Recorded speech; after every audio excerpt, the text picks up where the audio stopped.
Bonjour, bonsoir, mes chers compatriotes, ça dépend là où vous êtes, le continent. Ilo et la diaspora africaine, en ce samedi 8 mars 2025, voilà, journée mondiale de la femme, voilà, je souhaite à toutes les femmes bonne fête, voilà. Donc, je salue tous mes abonnés, je salue tout le peuple de Guinée et tout le peuple africain.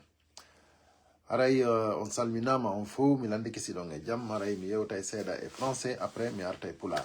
Voilà. Mes chers compatriotes, l'actualité en Guinée, voilà, c'est concernant toujours les démagogues qui continuent à demander à Mamadi Doumbouya de se présenter aux élections. Donc, comme d'habitude, vous savez, comme on n'a pas du temps, là, actuellement, c'est le moment de la rupture, voilà. Nous, on a fini la rupture tout à l'heure. Donc, voilà, il y a, vous savez, en Afrique, là, dans quelques minutes, c'est la rupture.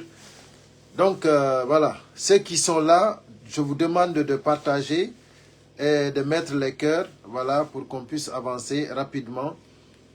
Donc, l'actualité, c'est les démagogues qui continuent à demander à Mamadi Doumbouya de se présenter aux élections. Comme s'il y a des élections qui sont préparées. Donc, mes chers compatriotes, chers frères et sœurs, il faut que ça s'arrête, la démagogie en Guinée. Le CNRD n'est pas un parti politique.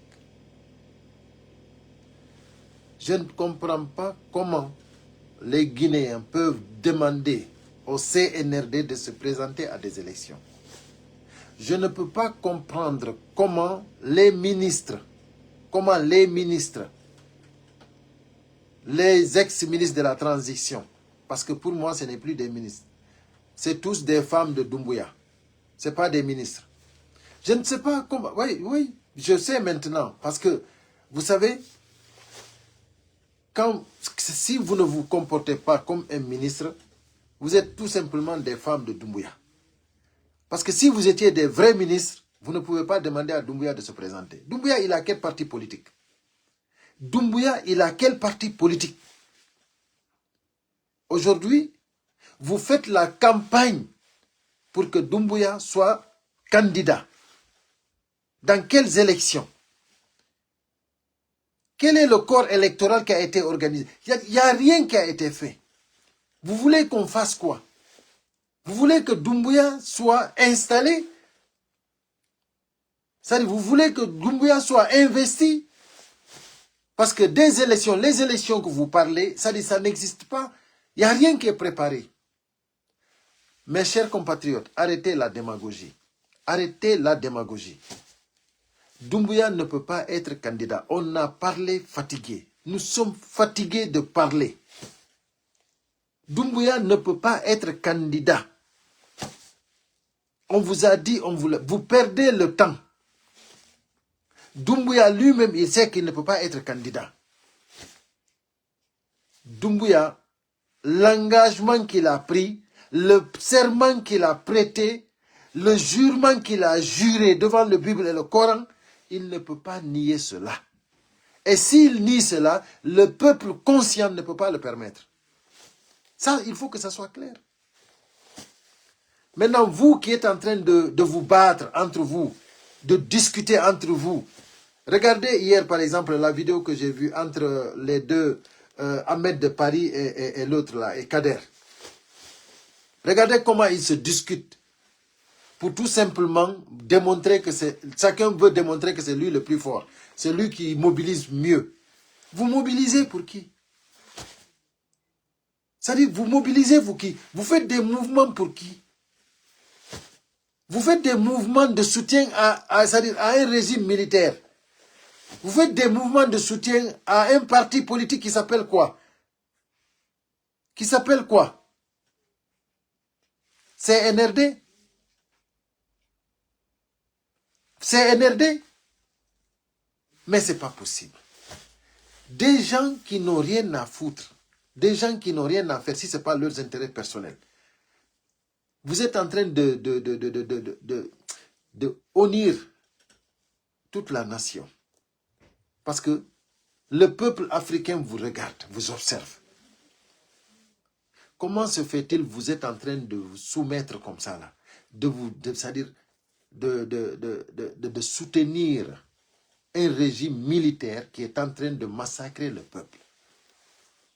Les kidnappings, les arrestations arbitraires, les viols, c'est-à-dire comment dirais-je, les vols, c'est-à-dire tout ce qui se passe dans le pays aujourd'hui, vous n'avez rien à faire si ce n'est pas aller soutenir ce régime.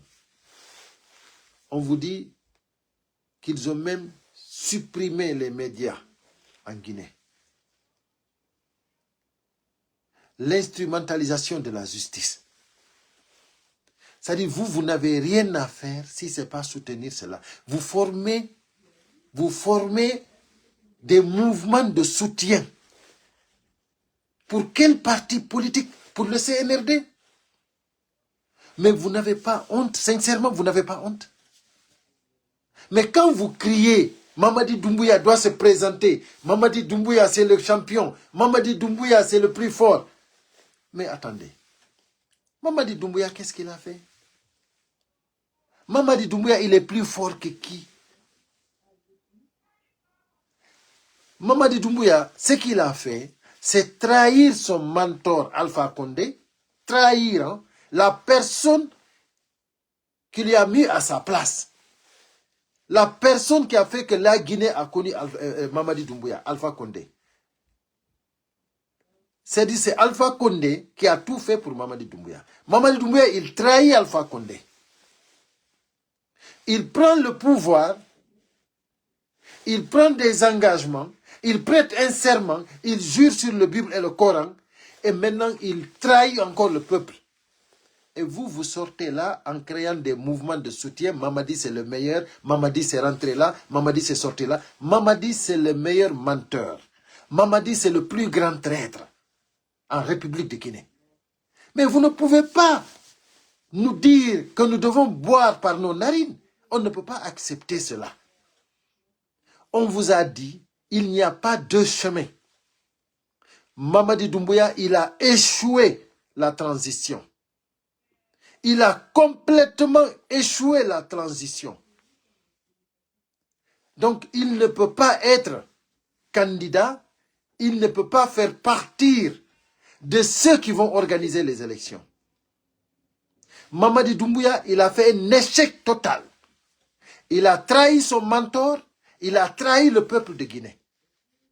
Donc, vous qui dites que Mamadi Doumbouya, c'est le champion, mais je ne comprends pas où vous avez vu. C'est quel Mamadi Doumbouya? Nous parlons de quel Mamadi Doumbouya?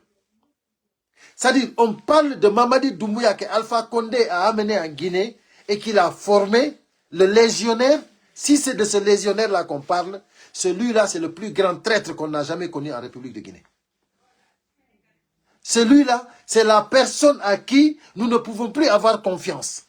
Mais vous êtes là, vous dites, Mamadi le général, mon général, tu es le meilleur. Mais attendez. Mamadi Doumbouya, c'est lui qui a pu réquisitionner les banques en prenant 5 000 milliards de francs guinéens. Vous vous rendez compte? 5 000 milliards de francs guinéens. On prend dans les comptes de la banque, il réquisitionne les banques. 5 000 milliards de francs guinéens. Est-ce que vous réfléchissez, mes chers compatriotes? Quand il a pris ces 5 milliards-là, qu'est-ce qu'il a dit? C'est pour développer la Guinée. C'est pour développer la Guinée. Mais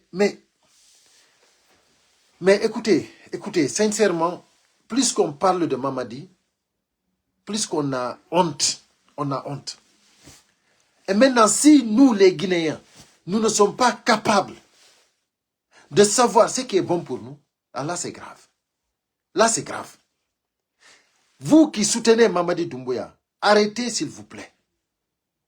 Vous êtes en train d'indigner le peuple. Parce que Mamadi, il n'a rien apporté à la Guinée. L'argent qu'il a trouvé sur place quand il a fait le coup d'État, il ne peut pas travailler cet argent. Mamadi Doumbouya, il a trouvé 30 millions d'euros dans la chambre d'Alpha Condé. Où est cet argent? Qu'est-ce qu'il a fait avec cet argent? 30 millions d'euros. Vous vous rendez compte? Mamadi Doumbouya, l'or qu'il a trouvé là-bas, jusqu'à présent, il ne nous a pas montré où il a déposé l'or. L'argent, il ne nous a pas montré. Les 5 000 milliards de francs guinéens qu'ils ont réquisitionnés aux banques de Guinée, jusqu'à présent, vous qui êtes en train de dire qu'il est en train de faire des routes, Mamadi Doumbouya est en train de travailler. Imaginez-vous vous-même, vous qui êtes en train de créer ces mouvements-là, si on vous avait donné 5 000 milliards de francs guinéens, qu'est-ce que vous auriez dû faire? Réfléchissez s'il vous plaît. Sans compter l'argent qu'ils ont trouvé sur place dans les banques. Même Ousmane Gao, même Ousmane Batoula.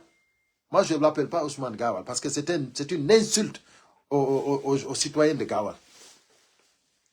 Ousmane Batoula, quand lui-même il est sorti sur les grandes gueules, il a dit ouvertement que la situation économique de la Guinée, jamais il n'a été stable comme en ce moment. Lui-même, il a confirmé cela. Aujourd'hui, ils se disent qu'ils n'ont pas l'argent, ils ne peuvent pas organiser des élections. Regardez, hein, pour vous dire que c'est des gens qui ne sont pas cohérents. Le président, le soi-disant président Mamadi Doumbouya, le boucher Mamadi Doumbouya, il sort, il nous dit, discours de fin d'année. Le boucher sort, il dit, il y aura des élections au courant de l'année 2025. Après, Ousmane Batoula, son porte-parole, il sort. Il dit, on ne pourra pas avoir des élections courant cette année. Ce n'est pas envisageable, ce n'est pas faisable. Le soi-disant Premier ministre, lui, il sort. Il dit, il y aura bel et bien des élections, toutes les élections durant cette année-là, 2025. En qui il faut croire? Ces trois-là, qui il faut croire? Vous pouvez croire à Mamadi Doumbouya? Moi, non. Vous pouvez croire à Ousmane Batoula? Moi, non. Vous pouvez croire à Bawouri? Moi, non. Donc, mes chers compatriotes, arrêtez la démagogie. Arrêtez de nous énerver. Arrêtez de se foutre de nous. Parce qu'on vous a dit que ça ne marchera pas. Et nous n'accepterons pas. Si vous imposez demain des urnes, vous faites des élections, nous, le peuple conscient, nous n'accepterons pas. Il faut que ça soit clair. Nous n'accepterons pas. Mamadi Doumbouya, tu ne peux pas être président de la République de Guinée. Tu as tout échoué. Il faut que cela soit clair et net. Tu as tout échoué, Mamadi Doumbouya. Tu as tout échoué. Donc, actuellement, il y a des pauvres innocents de la moyenne Guinée, du Fouta Jalon, qui sont en train de se mobiliser à Conakry, soit disant que c'est tout le Fouta qui s'est mobilisé. Des pauvres ignorants, des vanipiés, des inconscients, des gens qui ne connaissent rien, des gens qui ne savent même pas de quelle nationalité ils sont. Ils ne sont rien, ils ne savent pas d'où ils viennent, d'où viennent-ils, ils ne savent même pas. Ils ne savent pas.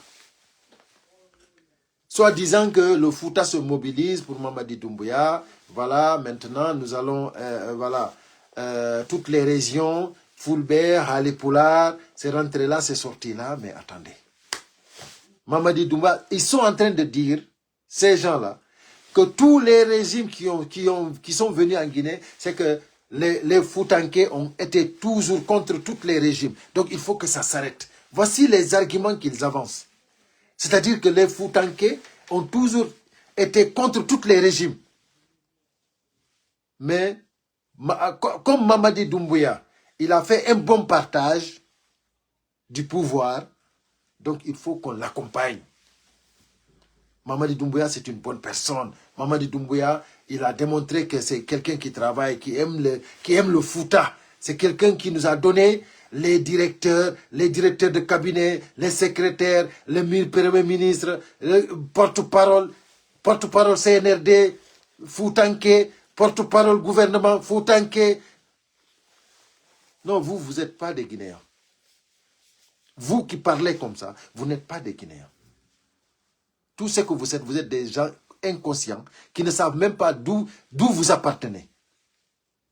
Parce qu'un bon citoyen ne peut pas accepter qu'un criminel soit son président.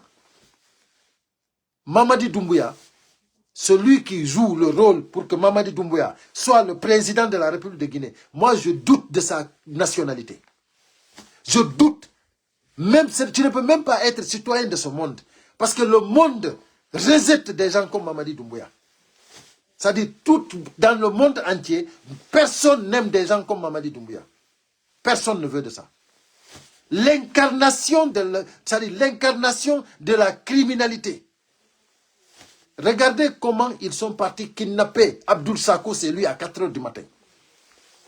À 4 h du matin. Regardez comment ils ont pris Fonike Mengue et Biloba. Et devant tout le monde, hein, le monde a vu. On ne cessera jamais de dire cela. Habib Marouane, tout récemment, regardez comment ils l'ont pris. Regardez comment ils ont condamné Aliouba, l'opposant fulgurant, qui a démontré par A plus B que c'est le politicien idéal de ce monde. Je ne dis même pas de la Guinée, de ce monde. Coupable d'être le meilleur, un bon politicien. Coupable d'être un bon politicien. C'est ce que Aliouba a eu. Parce que si c'est dire vraiment, si c'est être véridique, c'est ce qu'il faut dire.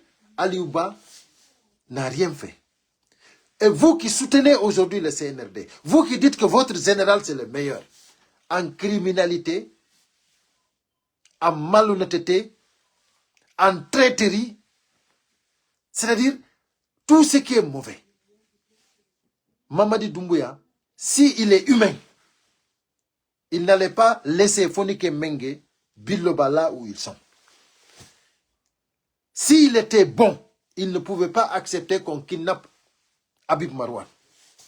S'il était bon, il allait sortir devant tous les Guinéens, aller jusqu'à Zéro-Corée, après le massacre du 1er décembre, devant tous les Guinéens. Mamadi Doumbouya, s'il avait vraiment un bon cœur, il allait se présenter à Zéro-Corée.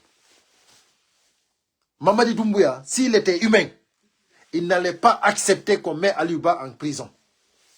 Vous qui dites que Mamadi Doumbouya, il est bon, il est rentré... Écoutez-moi bien. Vous avez cru que Mamadi Doumbouya va s'en sortir. Vous êtes en train de vous bénéficier des postes, des décrets, de l'argent, des voitures. Vous êtes en train de faire un partage. Mais je vous assure que tout ça, vous n'allez pas vous en bénéficier. Tout ce que vous allez récolter dans ce régime-là, tout ça, ça va contre vous. Il faut que vous mettiez ça dans vos têtes. Vous n'êtes pas plus bénis que les autres Guinéens. Vous n'êtes pas plus bénis que nous. Nous avons refusé tout pour le bien-être de tous les Guinéens. Si Mamadi Doumbouya était une personne correcte, si Mamadi Doumbouya avait respecté ses engagements, nous sommes les premiers soutiens de Mamadi Doumbouya. Nous nous sommes débarrassés de Mamadi Doumbouya parce qu'il a, il a dévoué la route. Du moment qu'il ne respecte pas ses engagements, pourquoi nous allons lui respecter? Parce que nous savons que nous sommes des citoyens guinéens. Nous ne sommes pas des maudits. Nous ne sommes pas des apatries. C'est pour cela que nous disons non à Mamadi Doumbouya. Et ceux qui sont en train de chanter la candidature de Mamadi Doumbouya, je vous dis une fois encore que le CNRD n'est pas un parti politique. Si vous ne savez pas ça, je vous le dis. Et Mamadi Doumbouya, il ne peut pas être candidat, il ne peut pas être président de la République de Guinée. Nous refuserons cela aujourd'hui, demain, après-demain, jusqu'à l'éternité. Donc, soyez sûrs et certains. Voilà. Haray musibian on a hakke mi yafino bui voilà. Mi wola seeda e pular ko mi falete non andinde do jama parce que tan on juuti mi dano juutinde dan andi fondo yimbe ben no fi huntagol tout ça. Haray ko fi be himbe wonbe wadde démagogie fi yo Mamadi Doumbouya wonu candidat. O jamano doa andude wonde ma Mamadi Doumbouya o wawata wonde candidat.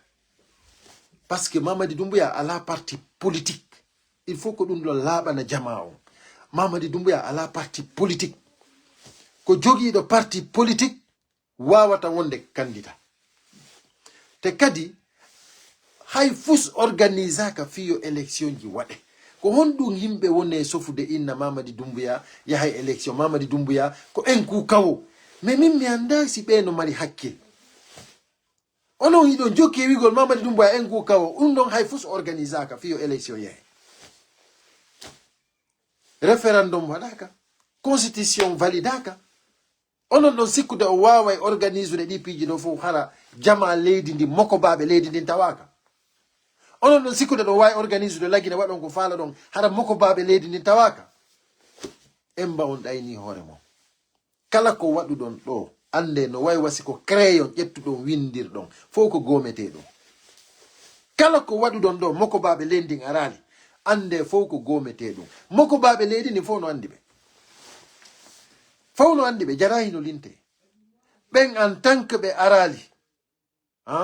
Hay goto. Kala ko wada ande kala ko winda woni constitution, woni référendum, kala ko wada si tawi moko babe lendi arali lendi ande ko crayon ƴetta winda fo ko effacete dum. Dum ko min halani on.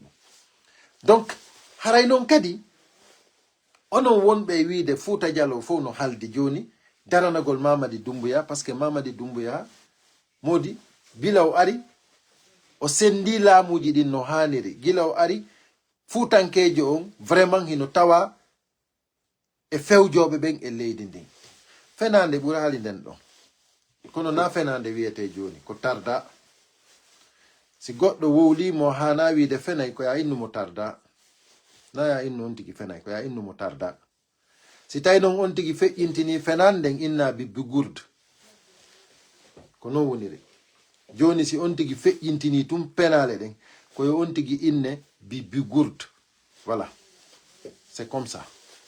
Donc haray musidɓe an onon ɓe yewɓe mottodiri inni wondema Fouta fof haldi fotti mi inni on bibbi gurde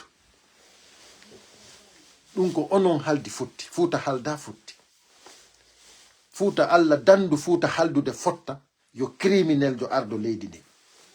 Allah dandu Fouta fottude halda fotta yo ƴettuɗo kamilu huɗi yo on ardo yo on ƴettuɗen konko huɗi ɗon o inna kadi ko fenade o huɗo yeeso ardiɓe leydi yeeso ardiɓe juridiction ji leydi o huɗo ɗum ɗon kadi yeeso communauté international yeeso Guinée fof o inna ɗum ɗon fof ko fenade. Hande mo jooɗi sabu makko himɓe no warede ɓe waraɓe zéro kore fof ñanden ko sabu makko ko kanko organise na tournoi de football fof ko démagogie. Hande hay ko plateau ji télévision ji himɓe wonɓe moye wallitade ɓen no haɓude hiɓe sonka ton den fi geɓe makanera en fof hiɓe sodana otoje hiɓe wadde ko ɓe faala parce que kamɓe hiɓe andi ko Doumbouya woni candidat maɓɓe o. Ɗum noon Doumbouya ala parti politique. Ministre ɓe makko ɓen ko ɗum minnata joni rewɓe makko ɓen parce que hinaɓe ministre ɓe siko ɓe ministre ɓe ɗum ɓe wawata no comportorde wa rewɓe ko honɗum woni ɗum. Usu Batula en no jooɗi no innude Bambaymo kanko on andi ɓeɗo naɓe ministre hiɓe wiide kamɓe ko kanko woni candidat jo maɓɓe on andi hina o ministre premier ministre on kadi ko campagne fi Mamadi Doumbouya on andi on non kadi na ministre ɓeɗo fof ko rewɓe ko ɓe fop maɓɓe ko rewɓe hay goto ala gollande leydi ndi hiɓe foppi ɓe yoɓede mbuuɗi leydi ndi mbuuɗi meɗen en fop meɗen ko mbuuɗi lagine ɓe wona yoɓede hay goto ala e gollude fof ko woni e gollande ko Mamadi Doumbouya moodi maɓɓe ko ɓuri noon yurmude kon ko ɓuri yurmude kon noon c'est que hay yimɓe ɓen jeeyaɓe ko Mamadi Doumbouya jeeya ton hotta Guinée hay ɓen no ngalɗi e maɓɓe ko honno woniri onon mbi aduna on dawi ha hande Fouta ha hande heɓali président de la république gila 58 han 2025 Fouta heɓali président de la république ko minnuma hande Basse-Côte Guinée forestière hotta Guinée foppi no ngalɗi e Foutankejo hari sino ɗaɓɓede dimo e nder lagine e nder Afrique hari no ɗaɓɓede dimo hay Europe gaɗen Occident sino ɗaɓɓede yimɓe wonduɓe ndimu ɓenna e fulɓe ɓen hande ɓe dugulaɓe ɗo ɗen gilandema Usum Batula woni ministre Fuutankejo on c'est-à-dire o jasini fi Fuutankejo on kanko Usum Batula naati e ɓe jasini fi Fuutankejo on hande Fouta fof no hersi sabu Usum Batula mi yaali c'est-à-dire oɗo ɗen ko woni ministre jo kon ɗo jasini leydi lagine ndin ko ɗum waɗi simi inni kanko ko Guinéjo mari affaire e makko kanko par ce que ko jippini fi lagine ɗon ha hande hari lagine meeɗa hewtude ɗo hande Fouta Diallo ndimu Fouta fof Usum Batula bonnitino ko wimi on onon wonɓe tewtade Usum Batula wallahi billahi on anda kon ɗum wonɗo wadde on hersini en te ko ɓuri noon yurmude kon on foloyta kadi hande jama on fop no hutti on hayɓe wonɗon wallude ɓen fiyo laamo ɓen no hutti on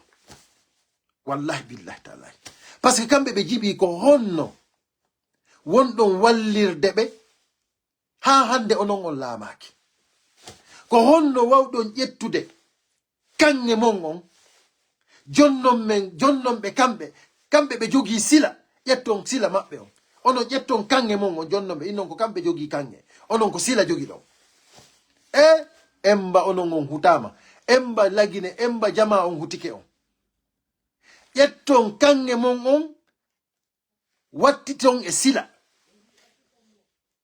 hande ko onon innata Mamadi Doumbouya hino ɓuri sellu Dalen Diallo lagine fof hutike on min ko himɓe buyno arde ko privé an jeeyaɓe Basse-Côte jeeyaɓe hotta Guinée ɓe noddalan ɓe innalan hande kamɓe hiɓe suteni sellu Dalen ko woni heɓude ɗo kon ɗum ɗo den no yurmi ɗum ɗo o mérita ɗum ɗo jaka ɓe andi sellu bona jaka ko yimɓe ɓe o wondi ɓen boni hande sellu no heɓude yimɓe ɓe jeyaka Fouta ko sutenamo sabu dugula yagal mon emba on hersini jama on onon daro ɗon organise ɗon innon hiɗon wallude wiɓe on laamota ko leydi ndin hande Afrique fop no andi jama on hotta Guinée fop no inni wondema pullo Fouta laamota ko lagine hande a nanay sénégalais ɓen no wowla ɗum a nanay ivoirien ɓen no wola ɗum a nanay africain ɓe fof no wola Guinée no inna fulɓe ɓen laamotako fulɓe ɓe mobilise o ɓe inna Fouta fof haldi mo Fouta on laamotako ko bandiru ndun laamoto komo hotta Guinée on laamoto ko on wawi emba on hersata emba on hulata Allah on hersata emba on hersini jama Fouta emba on liɓi fi Fouta emba mimmi sikkano mi wuuray ha mi yiya ɗum ɗo jogoɗa kanŋe jogiiɗo sila on innama ko sila jogiɗa inna ko gonga ma ƴetta kanŋe ma on feroɗa to tamboɗa sila feŋoɗa ɗon jogitoɗa ƴakkirɗe sila hayka kanŋe ma on ɗum ɗo mo yeetinolan ɗum ɗo waɗay min on e gurdam am minnaymo ko fenade mo wino lan wurete han goɗɗo eɓɓinira Mamadi Doumbouya sellu dalen min naymo ko fenande ɗum waɗata mo yetino lan e nder gurdan an hakkunde e taguɗo lan on goɗɗo eɓɓinira nayi lan sellu dalen e Mamadi Doumbouya min naymo ko fenande ɗum wata wonde parce que ɗum ko yennore molanade ko ɗum ɗo non woni yennore ko ƴetti sellu dalen eɓɓidiri e Doumbouya ɗum ɗo ko yennore nde Allah huɗi nde ko ɗum ɗo ko yennore nde Allah huɗi parce que sellu e Doumbouya ɓe doaka eɓɓidirede awa onon waɗuɓe ɗum ɗo ɓen onon waɗuɓe ɗum ɗo ɓen onon ƴettuɓe o sila ɗo faala yowde e kanŋe onon o ƴettuɓe o sila ɗo inni wonta e kanŋe ƴetta kanŋe on ƴetta ɗum ɗe watta pubel wallahi on ninsay ɗum on ninsay ɗum on ninsiray ɗum wa mayɗo mo yaafaka parce que min accanta on ɗum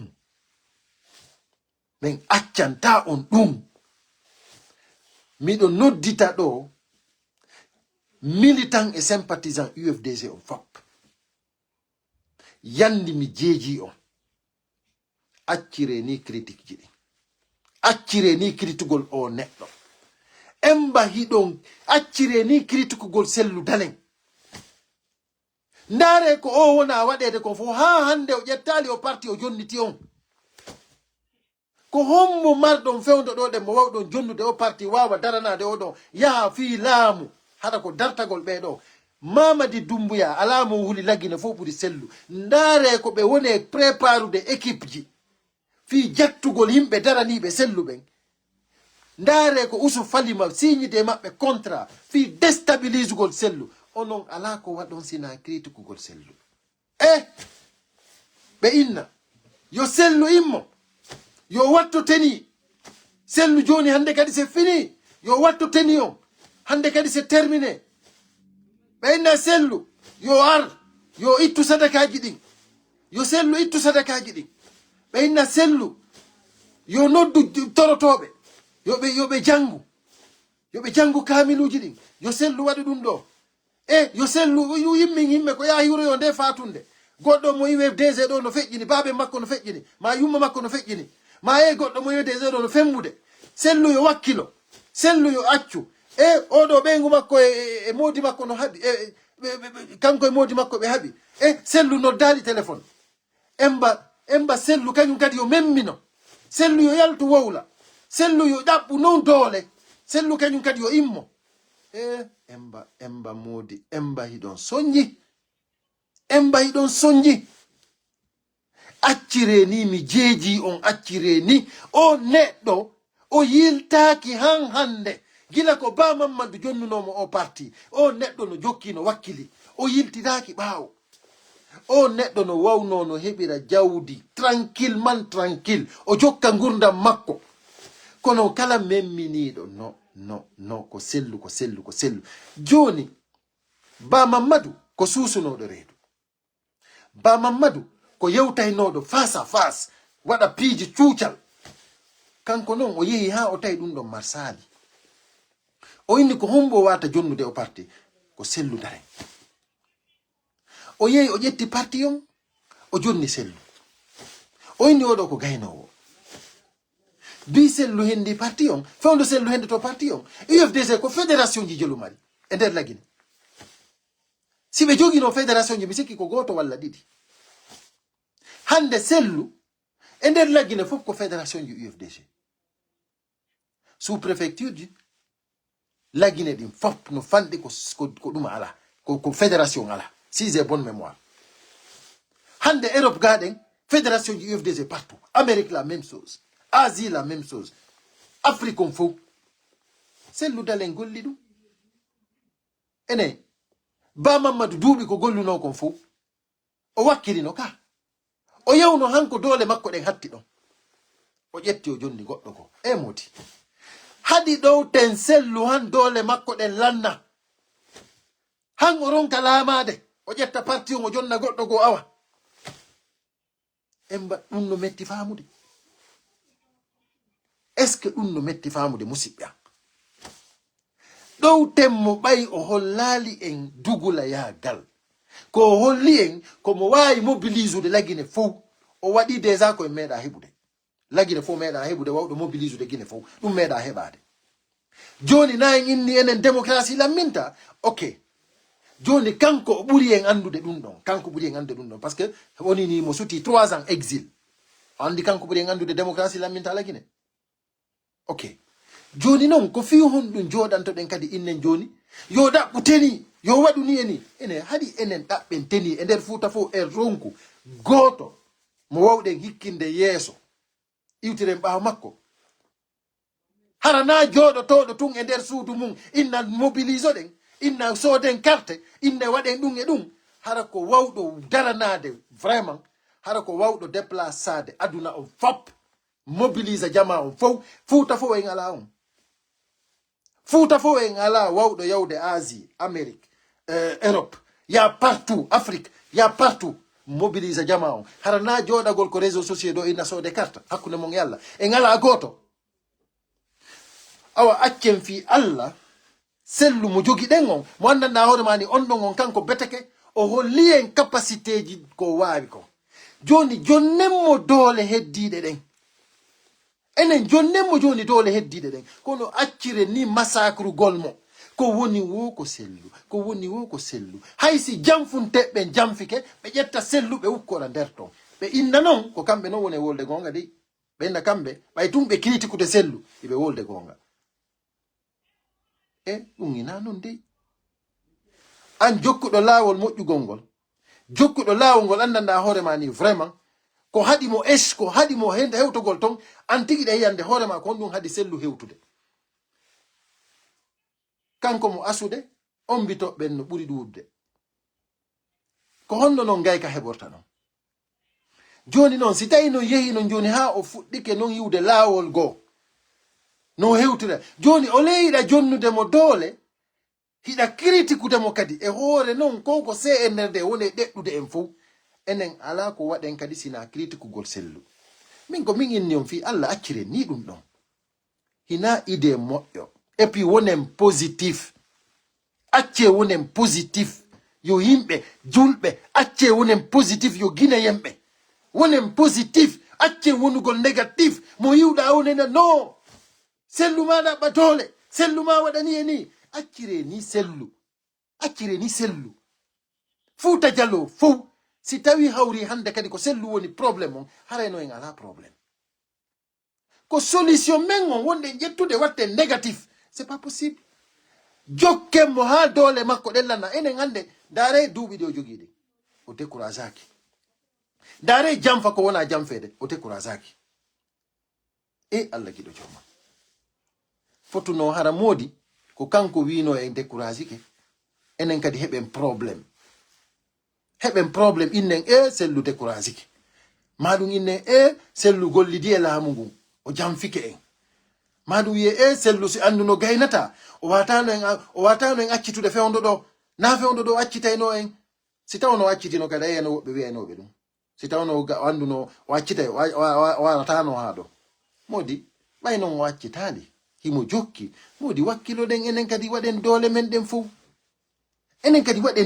ɗen fof sen fuu meɗen en jonni doole hara na négativité wonɗen wolde fi mum o foolay o mo wonɗon sembinde Mamadi Doumbouya kanko tigi hoore makko tellement ko woni bandiru ko suusata yaltude o haylo ay saare nden on yino yarata hay ko juma na on yi onon on yi arsenal de guerre e juma hakkunde mon e Allah onon on yi ɗum min ko mi andi militaire ɓen si ɓe arino si président ono toon awa beteke ɓe hundo juulirde nden ɓe taaro juulirde nden koko nder juulirde ɓe woni e yaltinde pinka ɓe fewta juulo ɓen ko honɗum naɓata o juma hakkunde mon e Allah ko honɗum naɓata o ko juma sina hersingol en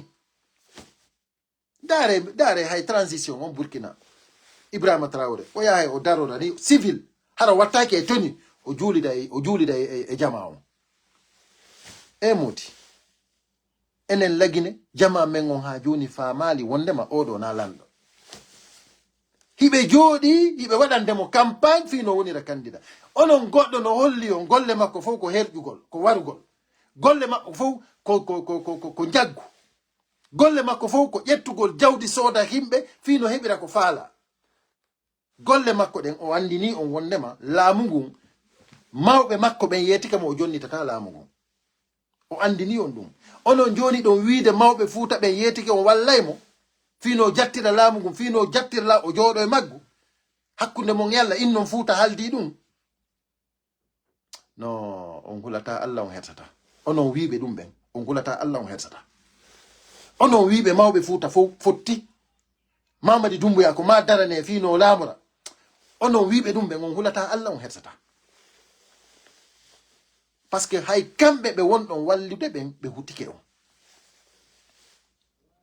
Kamɓe ɓe wonɗon wiide ko on wallayɓe fino ɓe laamora. Wallahi billahi taala ɓe hutike on. Te si on etike han konko ɓe faala konko ɓe wi o yon walluɓe ɗon ɗum ɗon laati walluɗon ɓe han laati. Ko onon ɓe attato sokude. Parce que ɓe andi kon traître ɓe. Hiɓe andi ko jamfiɗon musiɓɓe mon ɓe ɗon ko ɗon jamfoto ɗon ɓe. Ñande Doumbouya laami hara ɗum laatino hareno ko jarrabuye molanaɗo e moɗon. Parce que o herƴiray non goto goto. Parce que mo andi kon traître ɓe. Kala accituɗo selludalen ari tawtiɓe wallitiɓe hamɓe jooɗi. Ko ɓen iwnoɓe ko selludalen ari ko ɓen ɓe adorta. Parce que ɓen ɗon on fof ko traître ɓe ko maɓe herƴe taw. Ɓen ɗon fof ko herƴeteɓe. Parce que jamfiɗo nene mum jamfi baabe mum on o accata e goto. On andi ɗum. Awa ande ko wonɗon wadde ɗo kon ko si Allah laatini haray ko jarrabuye molanaɗo non. Mais kono menen meɗen andi Allah laatinta ɗum. Parce que gonga ko gonga, fenande ko fenande. Menen non men accata gonga men jokka fenande. Wiiɗo men wondema yo men teddi Mamadi Doumbouya ko lanɗo wo. On ɗon menen men hawta e makko hay leydi. Goɗɗo ari ko privé an innila wondema si tawi Mamadi Doumbouya si minni Mamadi Doumbouya ko criminel mi aybini lanɗo on. Ça veut dire que haray ko Allah mi woni yennude. Min mi jaabimo ko privé minni mo en hawta Allah. Menen Allah amen on e Allah mon on na goto. Parce que menen Allah amen on ko banu Adama ɓuri fonkude aduna on. Donc onon non ɓay onon iɗon wawi teddinde sifa oɗo criminel jo menen na Allah goto jogiɗen. Parce que kamɓe ko ɓe inni ko Mamadi Doumbouya ko Allah joƴƴinimo ɗo na Allah joƴƴinimo ɗo de. Ko pinka o ƴetti en en otage. Hay goto fotanamo. Hay goto fotanamo. Mo Allah joƴƴini ɗo on ko onon sali o jooɗo. Ɗum ko selludale. O kanko gañino élection ji ɗin sali ɗon immagol darto fino jooɗora. O waɗi ko halda kon immagol annonce victoire makko. Jama lagina on jooɗi fanki. Kanko non o waɗi ko halda kon. O waɗi kadi o suuɗaki o yeha e nokku ko galle makko o jooɗi o annonce résultat ji ɗi. Jama lagina fo o leyo yaltu fo lagina hetta hoore mum. Ɓe jooɗi ɓe nange seeɗa ɓe yalti heddi ɓe jooɗi naafigi oy koy. Est ce qu'on faami? Joni noon ɓe jooɗo noon criminel jo ara ƴetta lendin en otage ɓenna on ɗon ko Allah addimo ko kanko jooɗoto. Mo Allah jonni ɓe on mo ɓe fotani on mo Allah lammini on ɓe sali o laamo joni ɓe wiide wondema bandiru ndun ko ndun ɗon Allah addi fiyo herju jama on. Men inni menen na leydi wotiri en hawta leydi onon on anda e honto jeera ɗon. On anda e honto jeera ɗon. C'est-à-dire si tawno hara ɗon ɗon kon citoyen ɓe nun on suɓayno ko yewton. Awa ko on ɗum minniri wondema on jeyaka e lagine on anda e honto jeera ɗon. Par ce que citoyen jo hande ko leydi lagine ɗin fewndi ɗo. Hay si tawi hawri hiɓe ƴetti leydi ndin en otage. An a innaka ya yaltu manifesta a innaka ya yaltu waɗa hay fuy wonu ko ma mais suɓu ko yewta. Si goɗɗo ari innima wondema dingiray ça va. Si goɗɗo ari innima ya immo ya sutena Mamadi Doumbouya ya waɗu mouvement ya ɓorno t-shirt Mamadi Doumbouya inna a sali kere o piyete fiiɗum inna a sali parce que an ko a citoyen jo inna an a wonana hay goto.